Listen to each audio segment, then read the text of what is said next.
कौन मुझे वर्ष है मुझे बिगिनिंग बिगिनिंग कौन कांग्रेस टार्गेट जेहेतु बीजेडी थे सी जो अभियोग कर चिंतित अच्छा कांग्रेस बीजेडी वरिष्ठ नेता बीजेडी वरिष्ठ नेता मैंने बीजेडी एक प्रकार बीजेपी पार्टी बुलाबुल सीनियर कैबिनेट मिनिस्टर माने थे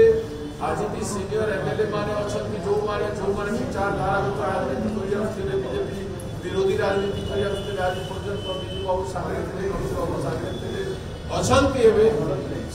समस्ते चिंता कर आम कौन कर what will be our step?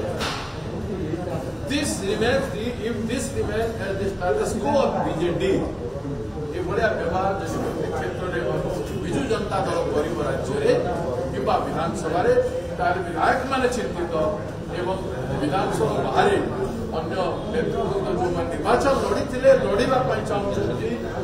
आसंता दिन में बीजेडी काम करने चाहते चिंतित।